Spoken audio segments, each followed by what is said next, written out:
नमस्कार दोस्तों। तो ब्रिलियंट मॉडल सेट 1 का हम नॉन ऑब्जेक्टिव यानी सब्जेक्टिव क्वेश्चन कर रहे हैं। तो इससे पहले वाला वीडियो में हमने क्वेश्चन नंबर 12 तक कंप्लीट कर लिया था। आज हम क्वेश्चन नंबर 13 से कंप्लीट करेंगे। तो देखिए क्वेश्चन नंबर 13 क्या कर रहा है कि ए और बी निर्देशांक क्रमशः 1, 4 और 5 दूर है। तो पी के निर्देशांक निकालें यानी एपी। देखिए क्या दिया हुआ है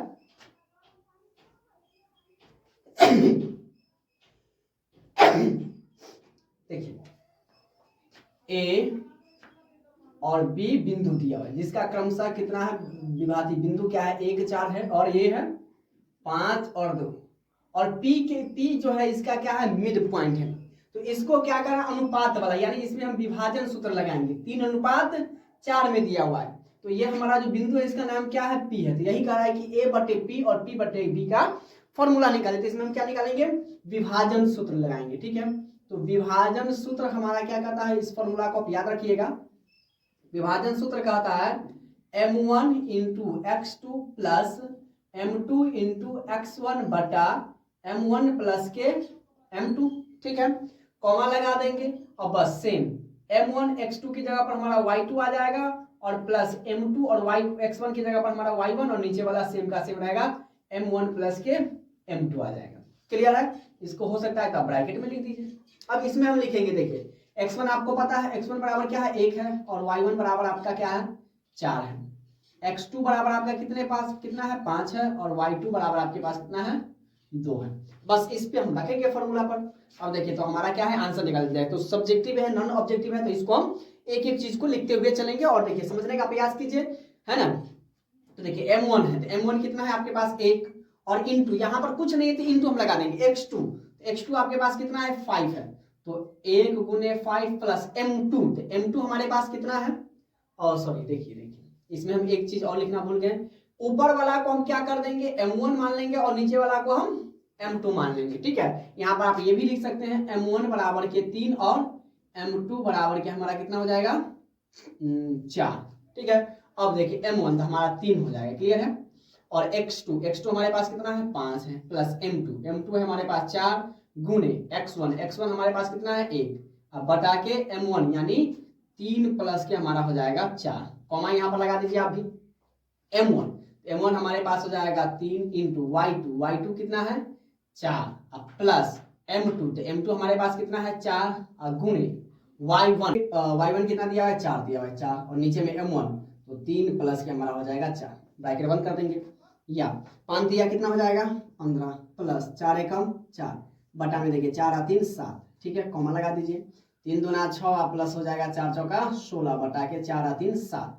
ब्रैकेट बंद या 15 6 कितना हो जाएगा 19 बटे के 7 और कॉमा 16 6 22 बटे के 7। अब देखिए ये कटेगा नहीं तो हमारा जो मूल बिंदु निर्देशांक का जो यही हमारा आंसर हो जाएगा 19 बटा के 7 और 22 बटे के 7। तो इस प्रकार से जब भी निर्देशांक और अनुपात वाला पूछे तो हम विभाजन सूत्र ये वाला लगाएंगे, है ना। अक्सर बच्चे इसे भूल जाते तो आप इसे याद रखिएगा और एग्जाम में ऐसा कोई भी इस प्रकार का कोई भी क्वेश्चन आए तो वो छूटने ना पाए। क्लियर है, देखिए क्वेश्चन नंबर 15 क्या कह रहा है, निम्नांकित वितरण का बहुलक ज्ञात कीजिए। बहुलक हमें निकालना है तो सबसे पहले तो देख देखिए बहुलक तो सबसे आसान है, लेकिन देखिए वर्ग अंतराल हमारा जो क्लास इंटरवल है वो क्या है समान में नहीं है। 6 से 10 है तो 10 से आगे होना चाहिए, लेकिन 6 से 10 11 से 15 16 से 20 एक बढ़ रहा है। तो इस प्रकार के हम क्या करेंगे इसमें कि 5 पीछे घटाएंगे और 5 आगे जोड़ेंगे, 5 नहीं 0.5 मतलब आधा पीछे को घटाएंगे और आधा आगे में हम जोड़ेंगे। तो देखिए हमारा जो वर्ग अंतराल बनेगा वो कैसे होगा वर्ग अंतराल, ऐसे है तो हम सीधा लिखेंगे। ठीक है, वर्ग अंतराल जो हमारा बनेगा वो देखिए ये हमारा हो जाएगा 5.5 6 में से हम आधा घटा दिए और इसमें हम आधा जोड़ देंगे तो हमारा हो जाएगा 10.5। उसी प्रकार से इसमें हमारा हो जाएगा 10.5 और हो जाएगा हमारा 15.5। ठीक है, अब देखिए 15.5 से हमारा हो जाएगा 20.5। ठीक है, सॉरी 20.5। अब देखिए 20.5 से हमारा हो जाएगा कितना 25.5 और 25.5 से हमारा हो जाएगा कितना 30.5। तो ये हमारा क्या हो गया एक जैसा। देखिए क्लास इंटरवल 5 का अंतर हो रहा है, 5 का अंतर हो रहा है। अब जो हमारा बारंबारता है उसमें कोई चेंजेस नहीं करेंगे क्योंकि हमारा बारंबारता ही दिया हुआ है। तो बारंबारता जो जैसे हैं 2 है 4 है 7 है 3 है 2 है, ये हमारा क्या है बारंबारता है। क्लियर है? अब देखिए इसको ऐसे कर दीजिए, इसको ऐसे कर दीजिए, इसको ऐसे कर दीजिए, इसको ऐसे कर दीजिए। अब हमें निकालना क्या है? बहुलक। तो बहुलक में क्या है? जो सबसे ज्यादा बारंबारता वाला वर्ग हो। तो सबसे ज्यादा बारंबारता किसका है? 7 है। इसका हम वर्ग को मतलब यहां से हम इसको क्या करते हैं? टिक लगा देते हैं, ये वाला। तो सबसे ज्यादा बारंबारता वाले हम लिखेंगे कि सबसे ज्यादा बारंबारता वाला वर्ग। सबसे ज्यादा बारंबारता वाला वर्ग कौन हो जाएगा हमारा? ये, यानी 15 से 15.5 से हमारा हो जाएगा 20.5। तो L तो आप जानते हैं L बराबर हमारा इसी में निकलेगा। तो L बराबर हम कौन होता है? हमारा वर्ग अंतराल का निम्न सीमा, यानी इसका निम्न सीमा ये। तो हमारा L बराबर क्या हो जाएगा? 15.5। और बारंबारता यानी FO हमारा क्या होगा? FO जिसको हम कहते हैं जो सबसे ज्यादा बारंबारता। तो सबसे ज्यादा बारंबारता क्या है? 7 है, यानी FO बराबर 7। और F1 हमारा हो जाएगा। तो F1, तो पहले तो हम F-1 लिख लेते, ठीक है? तो देखिए F-1 का मतलब देखिए इससे पहले वाला, तो इसके ऊपर वाला, माइनस वाला रहे तो इसके ऊपर वाला यानी 4। और F1 रहे, F1 अगर कहीं कितने बच्चे इसी में कंफ्यूज होते कि सर जी F-1 कौन होगा और F1 जब भी माइनस होगा तो उसके ऊपर वाला जो बारंबारता आपका है ना, F4 जो होगा उसके ऊपर वाला और F1 होगा उसके नीचे वाला, यानी 3। F1 का मतलब बाद और F-1 के पहले वाला, ठीक है? और आई आपका क्या हो जाएगा? क्लास इंटरवल कितना का अंतराल है? 15 का। तो यहां से हमारा बहुलक फॉर्मूला आ जाएगा। बहुलक बराबर क्या होता है हमारा? L plus FO minus F-1 बटा 2FO माइनस F-1 माइनस के F1 गुने का I हो जाएगा। क्लियर है? या L हमारा कितना है? 15.5 प्लस FO कितना है? 7 माइनस F-1। तो F-1 कितना है हमारा? 4 है। तो 4 बटा के 2FO, तो मतलब 2 गुणे 7 माइनस के 4 और माइनस के हमारा है 3 गुणे I कितना है? 5 है। अब देखिए 15.5 ये हो जाएगा प्लस 7 में से 4 गया तो हो जाएगा 3, ये हो जाएगा 7 दूना 14, इसको जोड़ दीजिए तो ये 7 और 7 4 कितना हो जाएगा? 4 और 3 7 माइनस के 7 गुणे के 5 या 15.5 प्लस ये 5 दिया 15 और 14 में से 7 गया तो हो जाएगा 7, ठीक है? अब ये तो कटेगा नहीं इसलिए गुना कर दीजिए, इसको भाग लगा दीजिए तो ये हो जाएगा 15.5 प्लस 15 में आप 7 से भाग लगा दिए, बटाबर के जोड़ करने काहे लग जाइएगा, डायरेक्टली इसको भी दशमलव के रूप में ला देंगे और दोनों को जोड़ देंगे। तो 7 से 7 गुना हो जाएगा 14, ये आपका हो गया 1 कट गया 0.0 7 एकम 7, तो आपका हो जाएगा ये 2.1। एक बस दशमलव के बाद एक संख्या या दो संख्या ही जाएंगे, ठीक है? अब देखिए इसका जो हमारा फाइनल आंसर हो जाएगा 5 1 6 दशमलव 5 और 2 7 1 यानी 17.6। बहुलक बराबर हमारा कितना आ गया? 17.6। तो इस प्रकार से जब शादी रहेगा वर्ग अंतराल तो सबसे पहले तो हम इस वर्ग के रूप में ले आएंगे, उसके बाद हमारा जो बहुलक पूछे माध्यक पूछे माध्यक पूछे हम ऐसे बना देंगे। क्लियर है? अब आगे देखिए क्वेश्चन नंबर 17 क्या करा, सिद्ध करें कि सेक थीटा -1 बटा सेक थीटा +1 बराबर cot theta minus cosec theta का होल स्क्वायर आएगा। तो सबसे पहले हम इसको क्या चीज से बनाएंगे? LHS से बनाएंगे, ठीक है? तो लिख लेंगे क्या हम? LHS से, ठीक है? LHS से तो क्या है हमारा? सेक थीटा -1 बटा सेक थीटा +1, ठीक है? इसको हम क्या करेंगे? हरों का प्रमेयकरण नहीं करेंगे, ठीक है? सेक को हम कॉस में बदल देते हैं, दोनों को कॉस में बदल देंगे। देखिए तो सेक थीटा बराबर क्या होता है?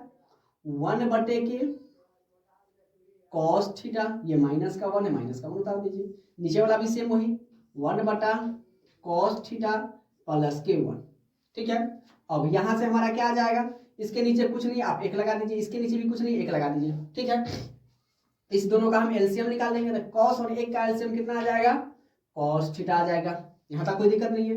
अब देखिए कॉस का पहाड़ा क्या मतलब पढ़ेंगे? कॉस आएगा 1 मतलब है, तो 1 में 1 से गुना करेंगे 1 माइनस 1 का पहाड़ा क्या मतलब पढ़ेंगे? कॉस थीटा आएगा तो कॉस थीटा मतलब है, तो कॉस थीटा ये हमारा ऐसे आ जाएगा, ठीक है?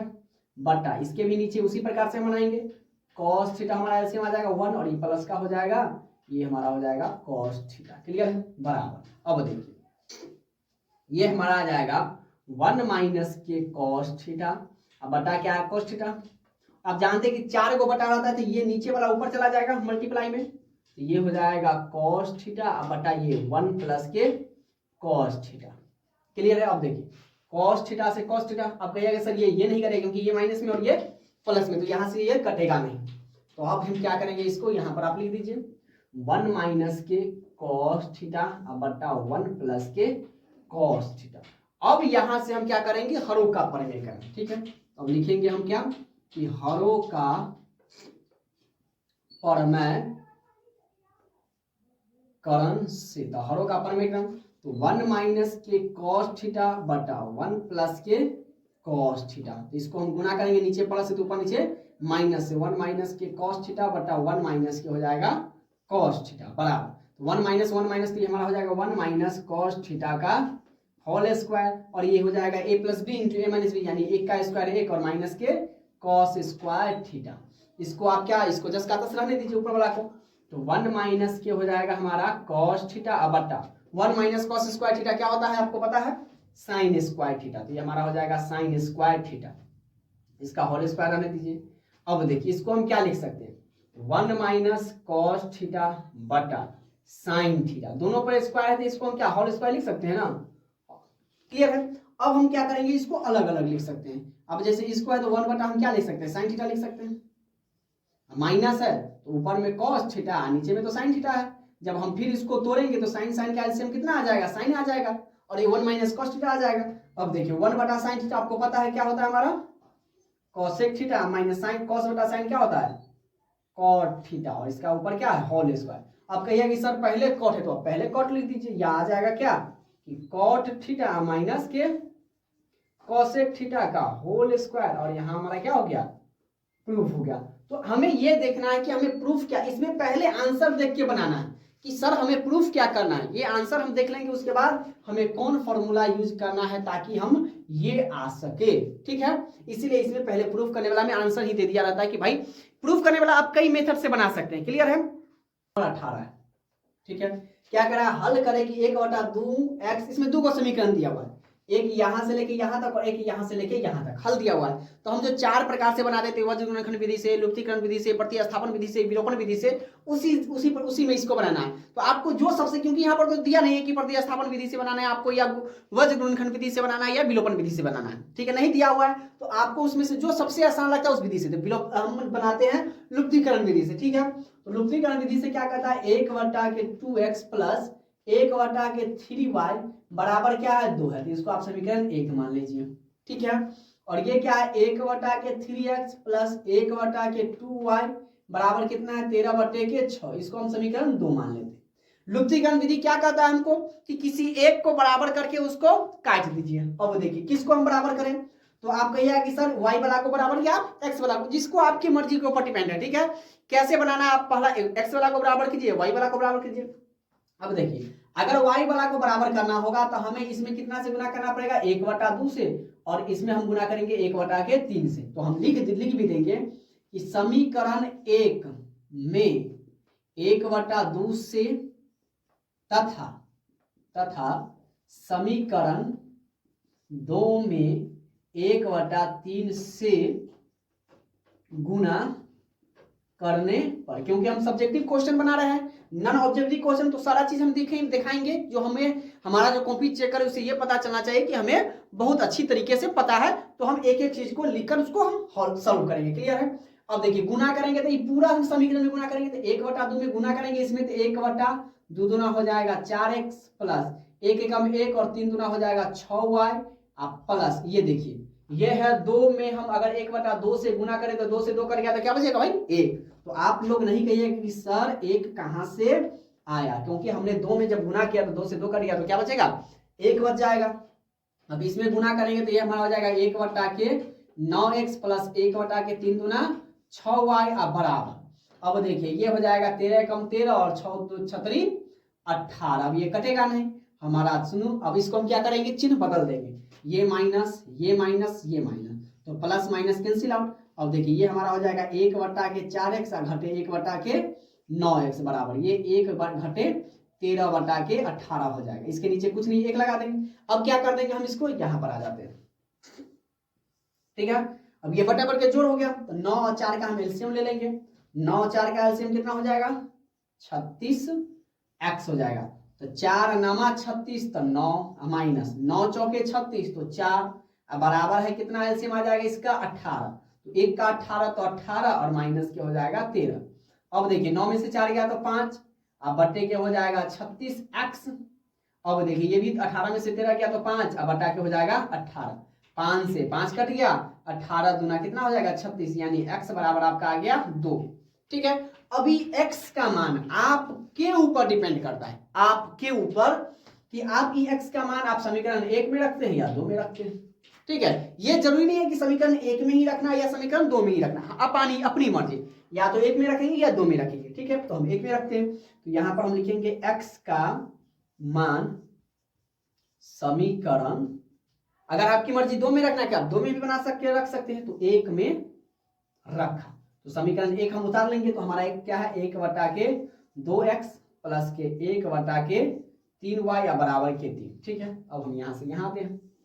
अब देखिए 1 बटा 2x है तो 1 बटा 2, x को हटाएंगे यानी 2 गुने x है तो 2 गुने x का मान कितना आया 2, तो 2। अब बाद बाकी जो जैसे उसको वैसे उतार दीजिए, 1 बटा 3y, 1 बटा के 3y या बराबर में भाई कितना है 3 है, सॉरी 2 है, 2 है, समीकरण 1 के बराबर में 2 है, तो आप भी क्या कर दीजिए 2 रख दीजिए, या ये आपका हो जाएगा 1 बटा के 4 प्लस के 1 बटा के 3y बराबर के 2।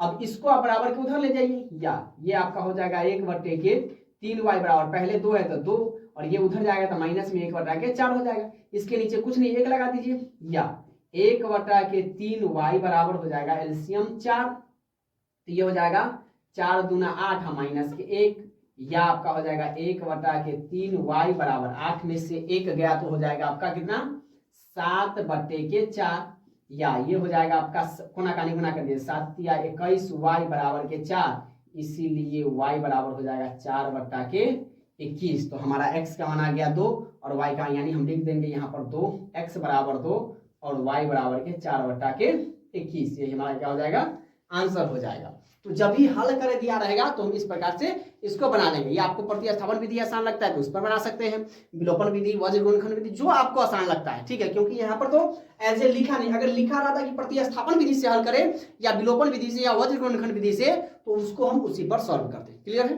क्वेश्चन नंबर 19 क्या है, हल करें x माइनस 1 बटा x बराबर के 3 और कह रहा है x नहीं बराबर होना चाहिए 0 के, मतलब x बराबर नहीं है 0 के, एक बराबर देखिए और काट देना, तो आप इतना समझिएगा कि वो क्या है कि बराबर नहीं है। अब देखिए इसको हम पहले सॉल्व करेंगे, तो इसके नीचे कुछ नहीं 1 लगा देंगे, बराबर के जोड़ कर देंगे x, ये 1 का पहला क्या मतलब पढ़िए कि x आएगा, x मतलब, और x में जब x से गुना करेंगे तो आप जानते हैं कि पावर क्या हो जाता है ऐड हो जाता है, माइनस के 1 बराबर के 3। अब क्रॉस मल्टीप्लिकेशन यानी कोना कानी गुना कर सकते हैं, इसके नीचे कुछ नहीं 1 तो एना गुना कीजिए, तो यानी x² माइनस के 1 सेम का सेम, और ऐसे गुना करेंगे तो बराबर हो जाएगा 3x, इसको हम इधर ले आते हैं, या x² ये आएगा माइनस के 3x माइनस के 1 बराबर के हो जाएगा हमारा 0।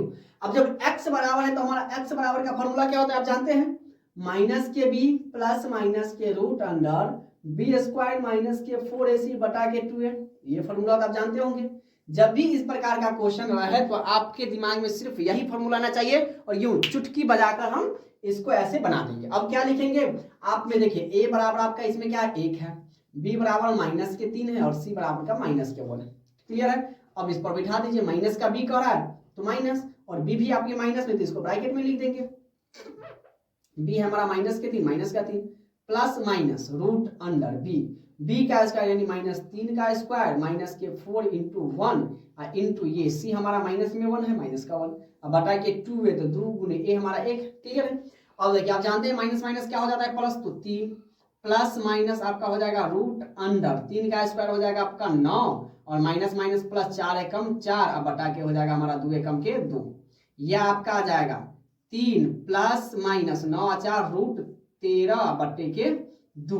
अब इसी को एक बार प्लस में लिख दीजिए, एक बार माइनस में दीजिए, तो आप जानते हैं कि एक बार प्लस में या एक बार माइनस में, ऐसे लिख सकते हैं हम 3 प्लस के रूट 13 बटे के 2, और एक वो आपका आंसर आ जाएगा 3 माइनस के रूट 13 बटे के 2, यानी प्लस माइनस क्या रहता है, एक प्लस में हमारा आंसर आएगा और एक माइनस में आ जाएगा। क्लियर है। क्वेश्चन नंबर 20 क्या है कि समांतर श्रेणी इतना और इतना के एनवा पद क्या है समान है, तो एन का मान निकालिए। देखिए इसमें 2 श्रेणी है, एक तो है आपका 63 से शुरू होता है और एक है 3 से शुरू होता है, तो 2 समीकरण है, इसको हम पहला मान लेते हैं, इसको हम दूसरा मान लेते हैं, तो लिखेंगे पहला समांतर श्रेणी में, यानी पहला समांतर श्रेणी में। तो पहला समांतर श्रेणी में हमारा ए क्या हो जाएगा, आप जानते हैं कि पहला पद क्या हो जाता है, ए बराबर हमारा पहला पद, तो ए बराबर आपका कितना हो जाएगा 63 हो जाएगा। और देखिए डी बराबर, तो डी आप जानते हैं क्या कर रहे हैं, A2 में से यानी 65 में से हम 63 घटा देंगे, तो डी बराबर आपका 65 घटे के 63, यानी हमारा जो डी बराबर आ जाएगा वो कितना आ जाएगा, 65 में से 63 क्या तो 2। ठीक है, अब हम निकाल लेंगे टीएन।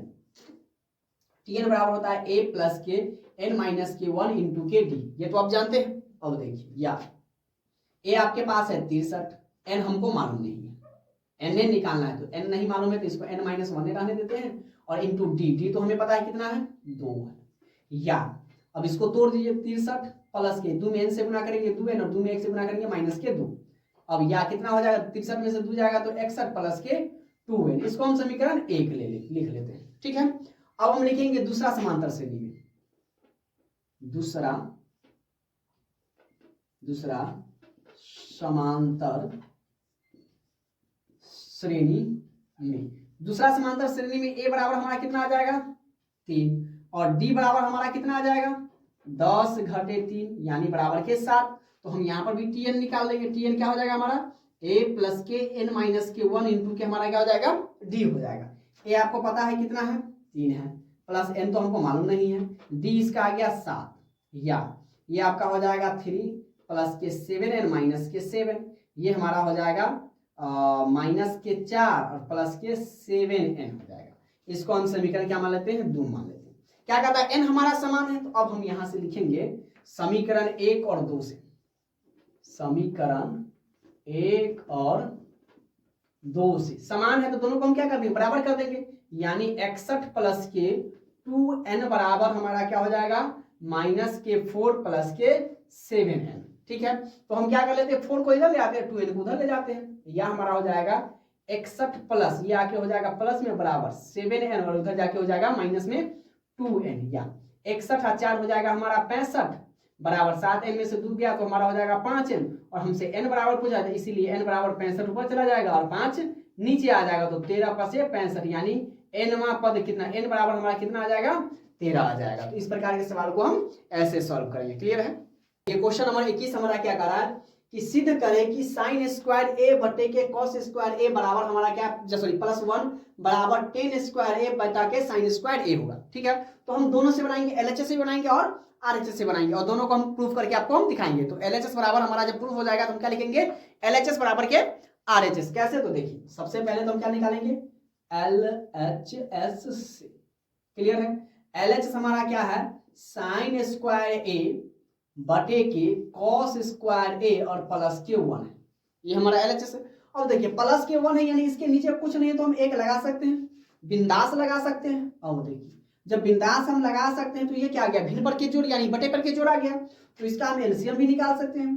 तो कॉस स्क्वायर और 1 का एलसीएम हमारा क्या आ जाएगा कॉस स्क्वायर ए आएगा, ये हमारा साइन स्क्वायर ए और प्लस आप जानते हैं कि 1 को जब गुना करेंगे तो हमारा ये आ जाएगा कॉस स्क्वायर ए बराबर, तो आप ये भी जानते हैं कि sir sine square plus cos square बराबर क्या होता है 1 होता है, यानी 1 बटे के हमारा हो जाएगा क्या कॉस स्क्वायर ए। ठीक है, इसको यहीं पर रहने दो, इसको तोड़ेंगे नहीं। ठीक है, अब देखिए अब हम निकालेंगे आरएचएस से।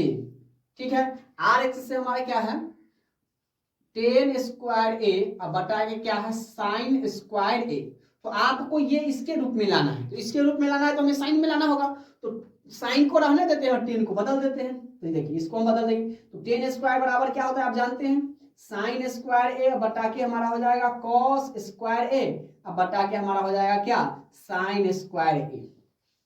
क्लियर है, अब हमारा यहां से क्या आ जाएगा साइन स्क्वायर ए अब बटा के ये हमारा हो जाएगा क्या कॉस स्क्वायर ए, नीचे एक और बटा लगा दीजिए तो नीचे वाला हमारा क्या हो जाता है ऊपर चला जाता है और ये हमारा नीचे पलट जाता है, तो साइन स्क्वायर ए, तो साइन स्क्वायर से साइन स्क्वायर कट गया, हमारा जो आ गया 1 बटे के कॉस स्क्वायर ए। आप इसको सेक स्क्वायर कर दे सकते हैं, इसको भी सेक स्क्वायर कर सकते हैं। क्लियर है, अब देखिए हमारा ये भी बराबर आ गया, ये भी बराबर आ गया, यानी हम लिख सकते हैं कि LHS बराबर हो गया क्या हमारा RHS। जब दोनों ये बराबर हो गया तो हम क्या लिख सकते हैं भाई, ये हो गया आपका PROVED प्रूफ। क्वेश्चन नंबर 22 क्या कर रहा है कि एक द्विघात बहुपद ज्ञात कीजिए जिसके शून्यकों का योग एक है, योग एक है और गुणनफल माइनस का एक है। अब देखिए शून्यकों का योग कितना दिया हुआ है, एक है, और गुणनफल कितना है, -1 है। तो आप जानते हैं कि शून्यकों को योग हम किसको कहते हैं, अल्फा प्लस बीटा, यानी इसको हम शून्यकों का योग कहते हैं। तो शून्यकों का योग यानी अल्फा प्लस बीटा बराबर हमारा कितना है, 1 है। शून्यकों का गुणनफल यानी अल्फा इंटू बीटा बराबर हमारा -1 है। तो क्या कर रहा है, द्विघात बहुपद ज्ञात कीजिए। तो द्विघात बहुपद का फॉर्मूला आपको पता है क्या है, देखिए इस प्रकार के सवाल अगर बड़ा आसान है ये, ठीक है।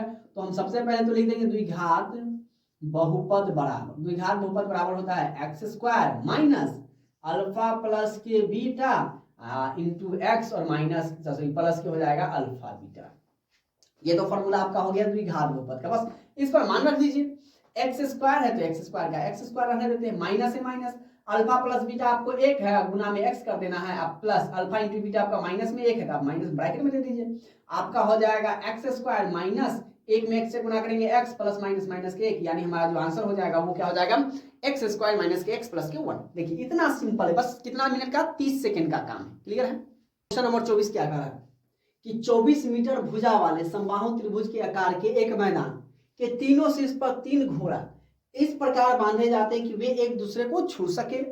वे मैदान के जिस भाग को नहीं चढ़ सकते उसका क्षेत्रफल बताइए।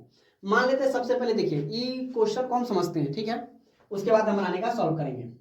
देखिए एक समबाहु त्रिभुज, समबाहु त्रिभुज आप जानते हैं कि भुजा कोण क्या होता है, समबाहु त्रिभुज में बराबर होता है, और समबाहु त्रिभुज में कोण हम जानते हैं कि थीटा कोण कितना डिग्री का होता है, 60 डिग्री का, यानी ये भी 60 हो जाएगा, ये भी 60, ये भी 60। इसको हम लिख देते हैं ताकि और अच्छे तरीके से आपको समझ में आए।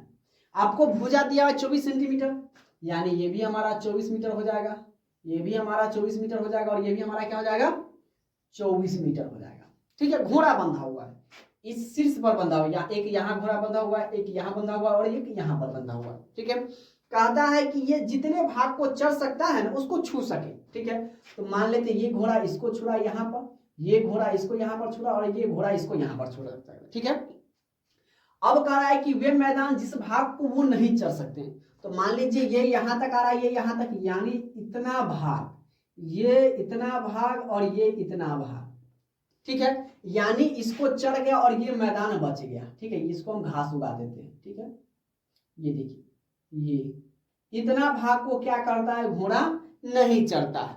तो ये मैदान जो है वो क्या है, समबाहु त्रिभुजाकार है। ये चढ़ गया, ये चढ़ गया, ये चढ़ गया, इतना भाग को क्या करता है, तीनों घोड़ा मिलकर नहीं चढ़ता है। तो इसी बीच वाला का हम क्या निकालेंगे, क्षेत्रफल हमसे पूछा है। तो पहले हम क्या निकालेंगे, पूरा का क्षेत्रफल, और पूरा के क्षेत्र में से हम क्या कर देंगे, इसको हम घटा देंगे। तो हमारा क्या आ जाएगा, बचे हुए भाग को, भाग का क्षेत्रफल आ जाएगा, मतलब जिसको नहीं चढ़ा उसका क्षेत्रफल आ जाएगा। तो सबसे पहले हम समबाहु त्रिभुज का क्षेत्रफल निकाल लेते हैं। तो लिखेंगे समबाहु, इसका सिंबल मतलब त्रिभुज, त्रिभुज का क्षेत्रफल बराबर, समबाहु त्रिभुज का क्षेत्रफल होता है √3/4 a²। ठीक है, ए मतलब भुजा का स्क्वायर, या √3/4 गुणे ए आपके पास कितना है 24, तो हमारा हो जाएगा 24 का स्क्वायर, या √3 गुणे 24 को हम क्या लिख सकते हैं, √3/4 गुणे 24 का स्क्वायर, मतलब 24 गुणे 24 लिख सकते हैं। ठीक है, 4 से इसको काट दिए 6 मरतबे, अब इसको गुना कर दिए 6 चौक 24 के 4, हासिल हो जाएगा 2, 6 दूना 12, 2 14, 144, और ये आपका आ जाएगा √3। मीटर में दिया है तो हमारा आंसर आ जाएगा मीटर स्क्वायर। ठीक है, अब हम निकालेंगे, देखिए क्या को भाग खाता है, 1 2, मतलब त्रिज्यखंड का क्षेत्रफल निकालेंगे। ठीक है, तो मैदान जो चढ़ता है, तो मैदान के चढ़े हुए भाग का क्षेत्रफल। ठीक है, मैदान के चढ़े हुए भाग का हम तो पहले क्षेत्रफल निकालते हैं। तो देखिए मैदान का चढ़ा कितना चढ़ता है, तो 3 को घोड़ा चढ़ता है, 3 गुने क्या हमारा हो जाएगा, θ/360 πr² हो जाएगा। ठीक है, अब देखिए 3 को घोड़ा, अब देखिए ये हमारा हो जाएगा 3 गुने थीटा आप कितना है 60/360, पाई को हम पाई रहने देते हैं आर देखिए ये हमारा पूरा कितना है 24 है। तो हमारा ये क्या, ई घोड़ा कितना चढ़ा, 12 चढ़ा, और ई घोड़ा कितना चढ़ा 12, तो टोटल कितना हो जाएगा 24। तो हमारा जो आर निकल जाएगा वो कितना निकल जाएगा, 12 का स्क्वायर, या आप 24/2 करके भी इसको बना सकते हैं, क्योंकि 24 में तो 2 घोड़ा चलता है ना, एक घोड़ा यहाँ 12 चला, एक घोड़ा ये 12 चला, ये 12 ये 12, ठीक है।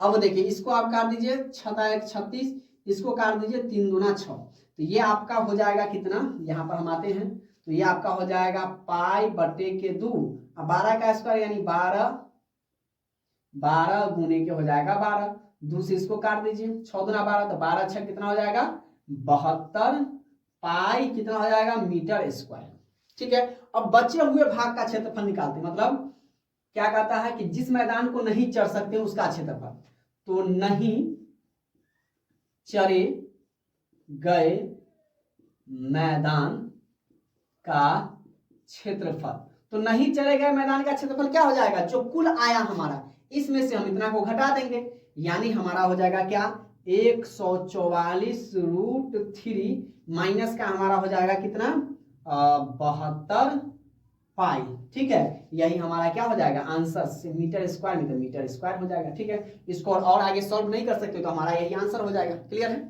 तो आज के लिए बस इतना ही, उम्मीद करता हूं कि आज का ये वीडियो आपको पसंद आया होगा, और वीडियो पसंद आए तो वीडियो को लाइक कीजिए, शेयर करना ना भूलिए, अपने दोस्तों के पास जरूर शेयर कीजिए, और चैनल पर पहली बार आप हमसे जुड़ रहे हैं तो चैनल को सब्सक्राइब जरूर करें, और जितना हो सके इस वीडियो को लाइक कीजिए, क्योंकि आप जो लाइक करते हैं उससे ये ज्यादा बच्चों के पास पहुंच पाता है, जो अभी तक हमसे नहीं जुड़े हैं वैसे बच्चों के पास यूट्यूब इस वीडियो को पहुंचाएंगे। तो फिर मिलते हैं अगली क्लास में, तब तक के लिए जय हिंद।